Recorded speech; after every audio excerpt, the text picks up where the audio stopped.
Spider Who, Chapter 5.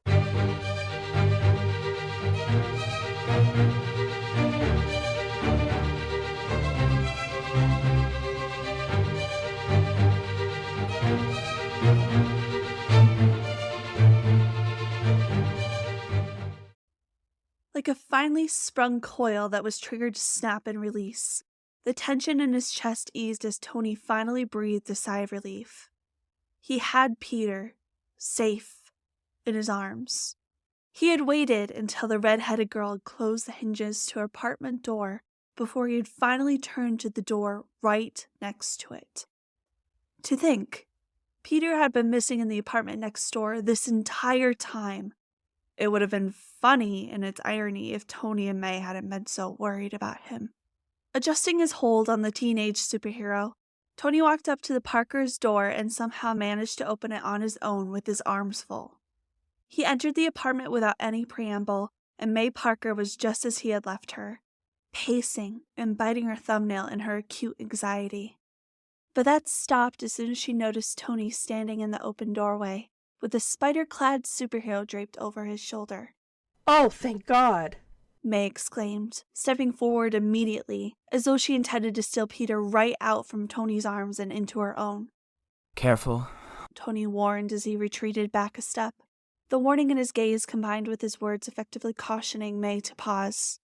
With his foot, he kicked it back against the modern-style wood slab as he closed the door behind him. May hovered fastidiously as he proceeded to walk forward towards Peter's bedroom, and noting her confusion, he went on to explain. "Apparently he hit his head. He might not be fully healed yet." With a sweep of her eyes over the unconscious boy, May seemed to be looking for any visible signs of injuries. Not seeing any due to the suit covering every inch of his body, May finally conceded as she nodded in a jagged sort of manner before she hastened forward to get the door open to Peter's bedroom. The gesture was appreciated, as it made it so that Tony wouldn't have to deal with the hindrance of a doorknob again. Without the aid of his Iron Man suit, Peter's deceptively lean form was actually rather straining on his arms. The muscles that Peter had secretly packed away underneath his skin made it so that he was a lot heavier than he looked. The room was a mess, just as Tony expected any teenage boy's room to be. But that hardly concerned him as he sidestepped any debris. A stray Lego here, a discarded shirt there, littering the floor in order to set Peter down onto the single mattress bed. "Do you know what happened?" May asked anxiously behind him, hovering quite close over Tony's shoulder. As soon as Tony settled Peter gently onto the mattress, he proceeded to hit the spider emblem on Peter's chest, loosening the fabric of the suit so that he could strip it away. "Well, a girl found him unconscious in the alleyway. She told me that a building exploded and she saw Spider-Man hit his head on a metal dumpster before falling to the ground. He must have been thrown through the air by the impact of the blast." Tony slipped the loose red and blue material off of the teen's body, leaving him clad in only his boxer briefs. A quick scan of Peter's body told him that the girl had been right that he only had a few scrapes and bruises. There had to have been a real nasty bruise on his left side, right over his ribs, but it was now a dark yellowish color, meaning that it was almost healed. Peering downward, Tony turned the spider suit inside out and took inventory of the damage. There were a few wires that were frayed, minimal scorch marks from the flames of the explosion, but all in all, it could have been worse. It was nothing compared to what happened to Peter. Or what could have happened. Tony shivered, pushing the unpleasant thought away. Inhaling deeply, Tony finally reached down and carefully peeled away the spider mask, mindful of any potential scrapes as well as the injury on his head, revealing the blissfully unaware face of Peter Parker as he continued his slumber. Tony looked over his shoulder at May, and it was clear that she wanted to cry, but was trying to keep her emotions in check for the sake of finding out answers. So he hasn't woken up since?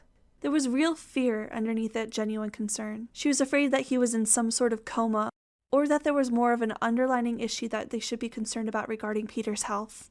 He was glad that he could at least appease some of her fears now, when before, while Peter had been missing, he'd been entirely inept in that department. He always dealt better with facts, logistics, not feelings. But he now found himself caring quite deeply for this small family. What in the hell sort of spell did the Parkers cast on him anyway? Tony shook his head, both at his wayward thoughts as well as in response to her question. No. That girl that found him said that he was awake a little bit ago. Actually, very talkative, which is a good sign. Normal behavior for Peter.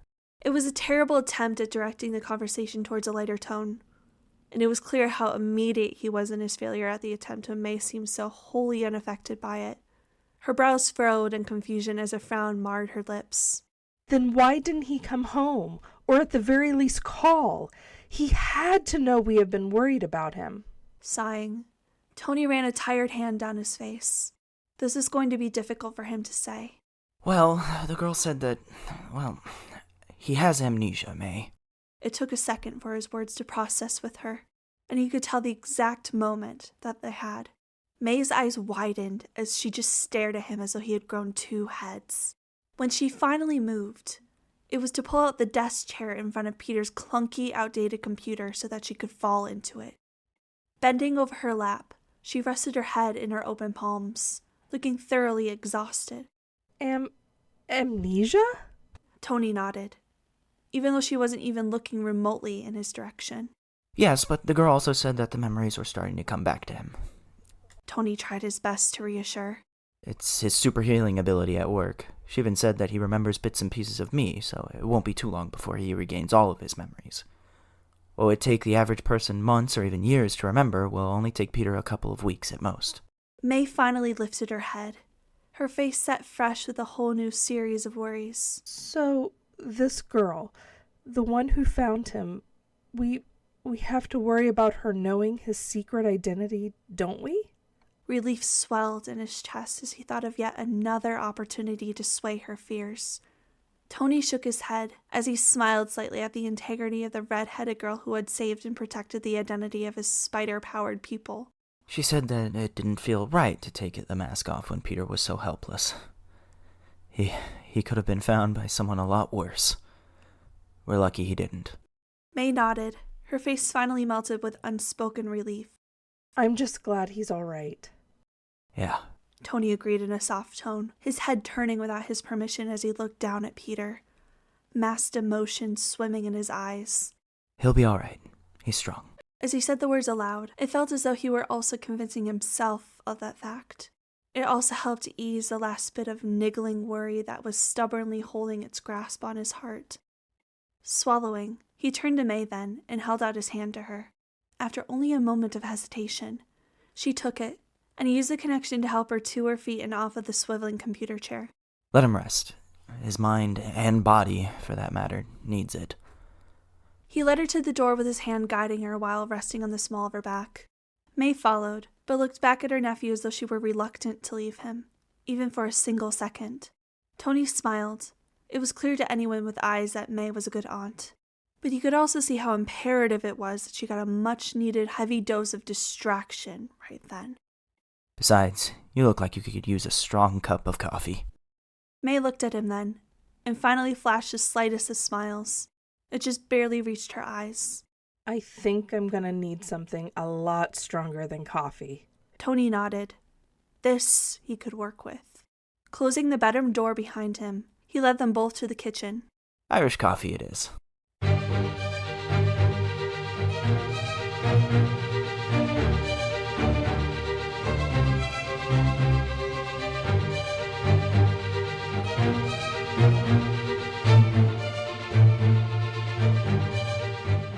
The first feelings of awareness that had reached him was a weighted sense of stifling heat. It was too hot, almost unbearably so, enough for it to wake him out of his deep and groggy sleep. It had to have come from the thick blanket that he felt draped over his body. The downiness of it made him think that the comforter was meant for use only in the wintertime. He wondered when it was put on him. The second thing that he was aware of were the fingers that he felt running through his hair, brushing the strands away from his forehead. It felt nice. Heavenly, actually, as the nails left behind tingling goosebumps with every stroke against his scalp. He groaned out, his eyes still closed, enjoying the comforting feeling. Mary Jane.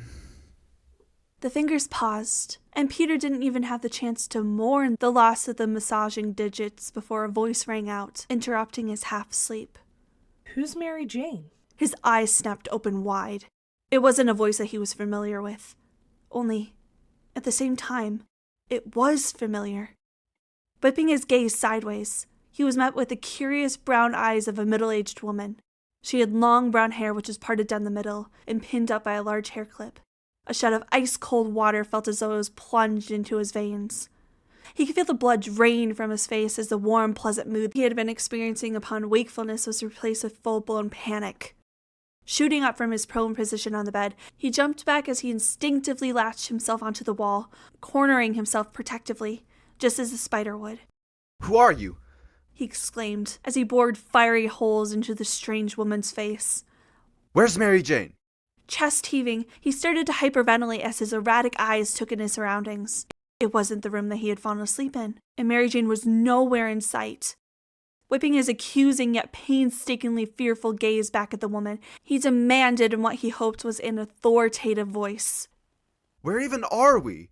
The woman stared back at him, her mouth open, as though she intended to speak, but was frozen as she couldn't find the words, and her eyes were sad. Why were they sad? What did you do to Mary Jane? He exclaimed, his tone getting sharper as the urgency of the situation started to settle in. If you hurt her, I haven't hurt anyone, the woman interrupted, seeming to finally have found her voice. Her voice seeped with consoling gentleness, though it sounded forced. I was just in here to make sure that you were all right. This caused him to pause as he looked at her skeptically, trying to study her to see if she was actually being truthful with him. When out of the corner of his eye, his gaze caught on his skin as he noticed his arm. His bare arm. He gasped as his chin ducked downward to look at himself. There was nothing there except for a pair of boxer briefs. His chest was smooth and completely free of any and all fabric. What happened to his suit? No. This was a nightmare. Now the strange woman knew his secret identity. Mary Jane had warned him that he shouldn't take his suit off, but here he woke up in a strange place without it. Where's my suit? He asked, panicking, his chest heaving once again. Was he having a panic attack? The feeling of complete isolation and desperation flooded over him as he struggled through every gasping breath that he inhaled. His thoughts were speeding by a mile a minute, wondering bleakly of what would become of him now. Mary Jane had said that it was dangerous for anyone to know his identity. Had she meant that it was dangerous for him? Was he currently on the cusp of impending torture? Was he being held here against his will? If that's the case, could he ever hope to be set free? Could he fight his way out? Should he? His rapid thoughts cut off and stopped short when suddenly the door opened in a rush. A man burst in, his expression uncertain, precariously hesitant as he took stock of the situation before him. Peter gasped at the sight of him, recognition immediately taking hold of him. The noise garnered the man's full attention as he gave a soft, slightly crooked smile, though his eyes were still uneasy. Hey, kid. Tony Stark greeted from the open doorway, holding his hands up in what appeared to be a reassuring manner, apparently in an attempt to calm him down. Tony? He asked, completely shocked by the man's sudden appearance, as it clashed against the narrative that he had constructed in his head. A woozy, dizzying sensation swept over him as the shift happened in his mind, his brain trying to work through the overwhelming confusion that he felt. Tony nodded. His slight smile grew into a grin at the sound of his own name tumbling past Peter's lips as he stepped meticulously closer. That's right, kid. Look, I know it must be scary and disorienting to wake up in a place that you don't recognize, but you are safe here. In fact, this is your bedroom. He looked around the small room with a fresh set of new eyes. It wasn't familiar to him at all, but it had to be his, because Tony said that it was. Right? His eyes shot back to the woman, who was staring back at him with somber and imploring eyes. I mean, if you say this is a safe place, then who is she? He jerked his head, nodding once at the woman with his head as he indicated at her, his hands out of use as they still kept him attached to the wall. Tony frowned at the question, his eyes doing a quick sweep of the stranger woman sitting in the room, before he shot Peter a chiding, almost reproachful look. Now don't go hurting her feelings, kid. This is your aunt. Don't you remember anything about her? Gaping, he shifted his attention instantly so that he stared back at the woman, eyes going wide as it was revealed what exactly she was to him. Aunt? Pain pricked at his brain as he let out a sharp gasp. Then a sudden memory assaulted him with such swiftness it stole his breath away. It was the woman. His aunt. In front of him. He was young. No older than 7 years old. His aunt walked towards him, a slight sad smile on her lips, her eyes red-rimmed. When she came upon him, she knelt down in front of him, getting right down at his eye level as she gingerly took both of his hands into hers, cradling them gently in her touch. Peter, you're going to be staying with your Uncle Ben and I from now on. His younger self started to cry as he shook his head fervently. No, I don't want to. I want to live with my mom and dad. He saw his tears slip down his aunt's cheeks as she looked down at their clasped hands. Your parents.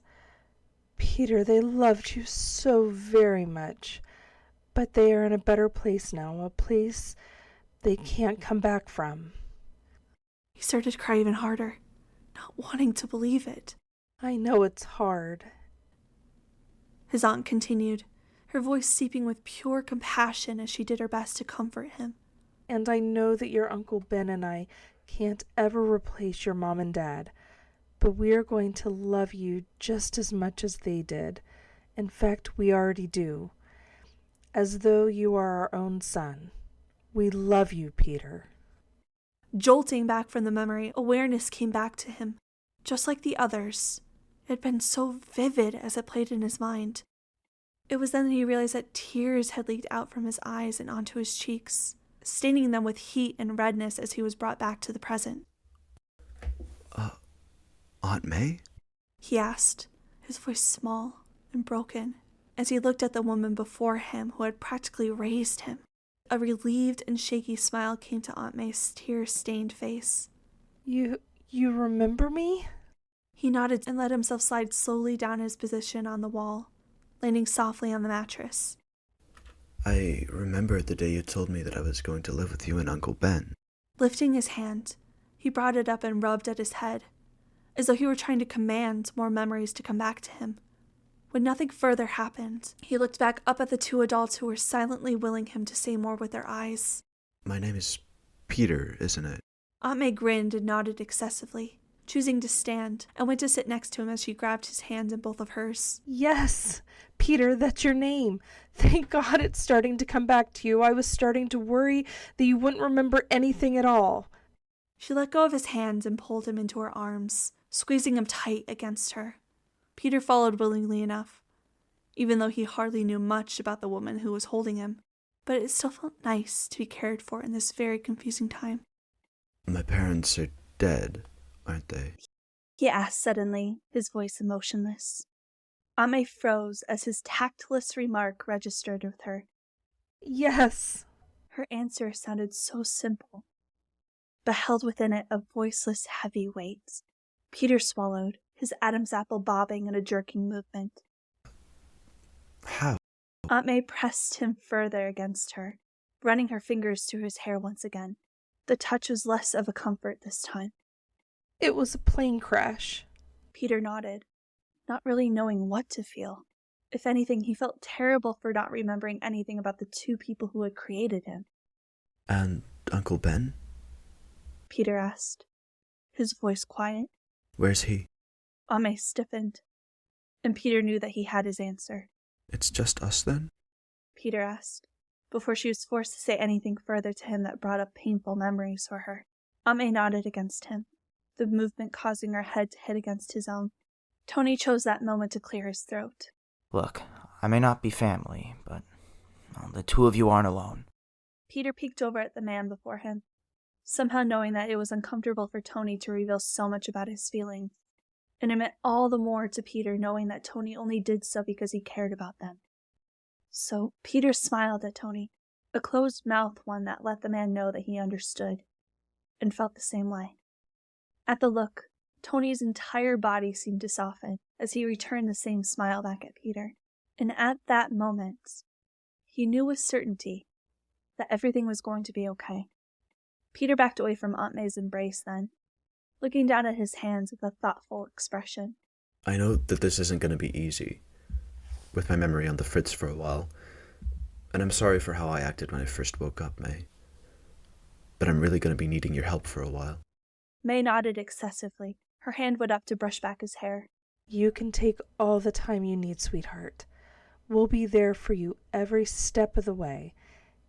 She looked up at Tony, a sharp yet imploring look in her gaze. Isn't that right, Mr. Stark? Tony stared at them, seeming at a loss for words, before he softened. Of course. I'll just have to speak to Happy and Pepper, work a few things around. Peter beamed at him, finally feeling a semblance of balance and control in his life. And that look seemed to make it all worth it to Tony. Tony turned, cell phone in hand, going to the other room to make the intended calls. When Peter and Aunt May were alone, Peter turned towards her, questions in his eyes as he couldn't help but notice the blaring absence of the only other person that he remembered caring about. Swallowing against the forming lump in his throat, he asked, What did happen to Mary Jane? Aunt May frowned at him, her brows drawing inward with confounding perplexity. I'm not sure who you're talking about, Pete. Peter's eyebrows furrowed in confusion, thinking about the beautiful red-headed girl who had taken care of him in his time of need. Had his mind just imagined her into existence? Was she even real? No, she had to be real. How else would he have managed on his own if not for her help? Needing answers, Peter pressed the issue, going on to say, She was the girl that found me in the alleyway. Oh! Aunt May's entire expression lightened with the briefest of flickers before it dimmed, knowing that her answer would disappoint him. I'm not sure. I didn't meet her. All I know is that Tony left to get you last night, and he came back with you. Then, in an attempt to lighten his mood, she went on to say, You were draped over his shoulder, so deeply asleep and blissfully unaware to the world. She poked him teasingly, but Peter didn't have the heart to even muster a smile. So, we didn't even get the chance to say goodbye?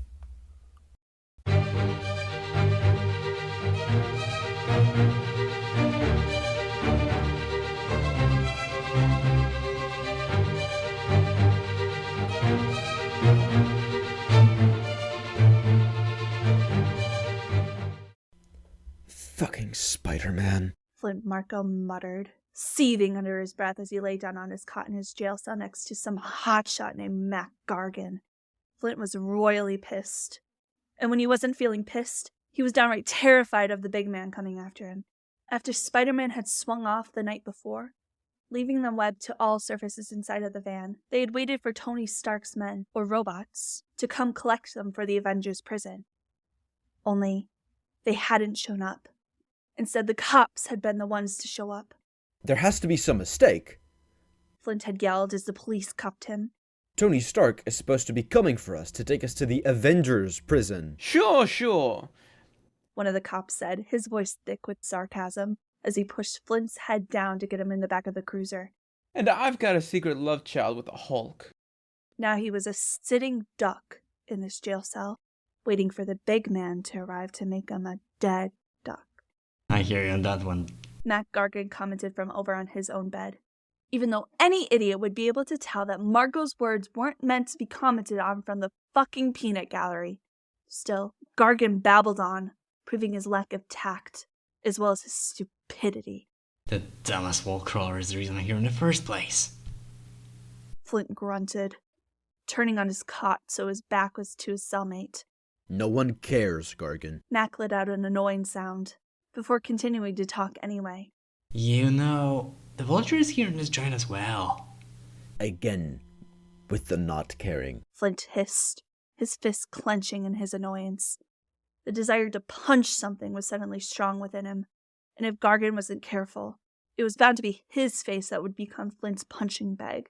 Because if this was how he was going to spend his last hours, whiling the minutes in this fucking cell, he wanted it to be in relative peace. Without hearing Mac Gargan's stupid, drawling voice. I have a theory that my old friend Toombs knows the weapon's identity. This piqued Flint's interest. What the fuck did he just say? that the vulture knew the spider freak's identity? Finally, Flint turned his head to look at his cellmate. You don't say. If he had the spider's identity, maybe he could trade his life for it when the big man came for him. Yeah, Tom says he doesn't know it. Swears up and down, but you never know. Flint scowled and turned back on his side. That was nothing but a bunch of hot steam. A hunch was no information at all. I'm serious. You can tell that he...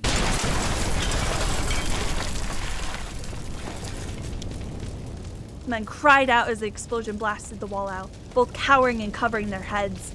Fire and smoke blazed minimally at the newly constructed hole in the wall, and both men immediately started to cough as it got into their lungs. Hello, Marco. A menacing voice came from beyond the flames of the gaping hole. Flint uncovered his head, staring in horror at the masked man before him, smiling carnally in a sadistic manner, as the madman contemplated the fun of playing predator as he finally cornered his prey. His time was up. The big man, he was here. Who is the big man? All will be revealed in good time, my lovely listeners. I would really appreciate it if you all left me a comment down below and also liked and subscribed. It really encourages me to continue on with this story. Thank you so much for all of those who have already subscribed. I appreciate every single one of you out there. Also, many of you have already suspected that I'm an avid comic book reader. Not the new stuff from ASM. We don't talk about the new stuff from ASM. We talk about the old stuff from ASM. Because we enjoy those stories. We don't enjoy the new stuff. Come on. Fuck Paul, by the way. Anyway, as a result, you'll be seeing a ton of random Easter eggs drop throughout this story. I would love it if you could point them out in the comments down below if you managed to catch them. Thank you so much for listening, and also thank you to everybody who volunteered their voices for this audiobook series, and then also a special thank you to my editor who puts together these hodgepodge of voices. I love this community so much. Everybody is always so kind, and as always, thank you so much for listening, and please ring the bell down below so you know when the next chapter releases. Thank you.